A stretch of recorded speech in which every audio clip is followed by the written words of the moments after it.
Ya, selamat pagi teman-teman. Kali ini saya akan menjelaskan tentang mutasi kromosom dan kanker. Saya Mas Sebastian Gasmoro, NIM B1741029. Seperti diketahui, kanker itu suatu hal yang sangat merugikan bagi manusia. Itulah penyakit yang sangat berbahaya bagi kesehatan manusia. Apabila kanker itu terkena pada manusia itu akan mungkin meninggal dengan waktu yang bisa cepat atau yang sangat lama.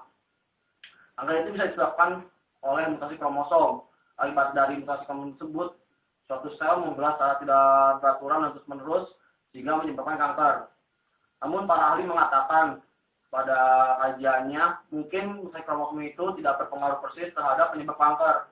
Namun ada juga yang mengatakan mutasi kromosom memang adalah berpengaruh terhadap penyebab kanker. Misalkan saja pada suatu kromosom yang instabili atau kromosom yang tidak stabil, itu akan menyebabkan prekursor pembentukan sel kanker. Sel kanker tersebut akan terakumulasi menjadi mutasi kromosom dan pada gen individual tertentu akan menyebabkan kanker pada hasilnya. Nah, jadi bisa dikatakan mutasi kromosom itu tidak bisa penyebab kanker, dan kanker itu juga dapat menyebabkan dari mutasi kromosom untuk selanjutnya pembelahan sel tersebut. Ya, tipe dari pengacakan kromosom, misalkan ada delesi, translokasi, dan juga inversi, itu mungkin salah satu hal penyebab kanker juga. Misalnya adalah pada delesi. Pada delesi itu akan menyebabkan susunan pada salah satu gen itu hilang, dan pada pembelahan sel tersebut akan menyebabkan kekacauan dan menyebabkan kanker. Misalkan saja itu pada kromosom penekan pertumbuhan tumor. Jika salah satu gen kromosom pertumbuhan tumor itu hilang pada pembelahan sel selanjutnya, itu akan rusak kerjanya dan akan menyebabkan kanker. Lalu selanjutnya adalah inversi dan translokasi. Dan dua cara ini bisa menyebabkan kanker dalam berbagai cara. Intinya ada 3 cara untuk menyebabkan kanker. 3 cara utamanya. Yaitu yang pertama itu adalah translokasi dan inversi itu bisa saja menyebabkan kerusakan kromosom atau microsomal breakpoints.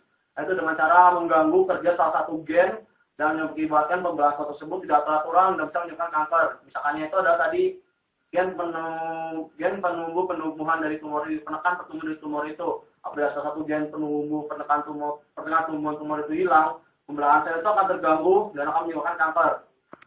Ya, cara kedua dari translokasi dan inversi dalam menyebabkan kanker itu adalah contohnya pada penderita penyakit neonatal leukemia yang telah akut. Yaitu ada 90% dari penderita neonatal leukemia yang telah akut itu, salah satu gen kromosom di susunannya itu mengalami translokasi resiprok. Itu pindahan gen yang mengandung protein pada kromosom dengan panjang nomor 9 pindah ke kromosom dengan panjang nomor 22.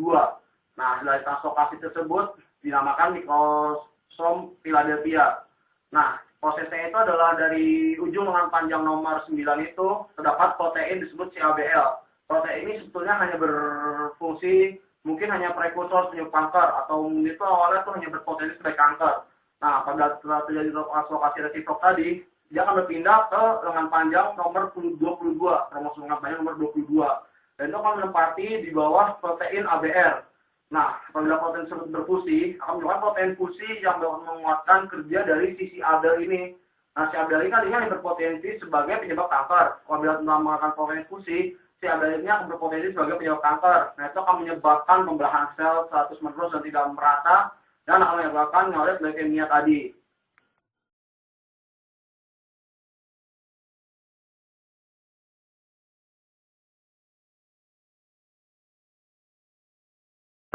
Nah, cara yang ketiga selanjutnya itu adalah pada penderita bukit limfoma. Itu sama saja pada penderita dari neonatal leukemia akut tadi. Terdapat di gennya itu, di satu kromosomnya itu, di susunan gennya itu akan mengalami translokasi resiprok.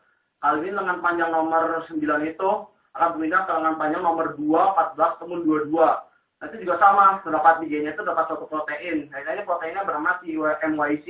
Nah, ini protein ini sebagai penghasil antibodi atau sel B. Nah, itu akan berpindah, translokasi tadi itu akan berada di bawah kerjanya di regulator yang di sebelumnya berada di kromosom dengan panjang nomor 22, 14, ataupun 2 tadi itu. Nah, protein itu sebagai imunoglobulin gen, itu memproduksi antibodi.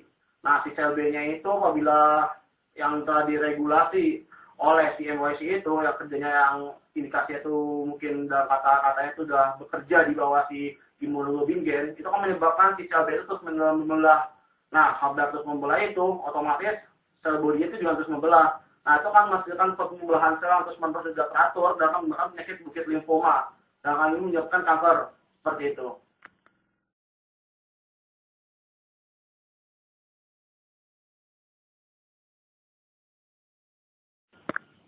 Ya, terima kasih. Tadi penjelasan saya tentang mutasi kromosom kaitannya dengan kanker. Seperti yang kita ketahui, intinya adalah mungkin mutasi kromosom itu bisa penyebab kanker dan juga hasil dari kanker itu sendiri.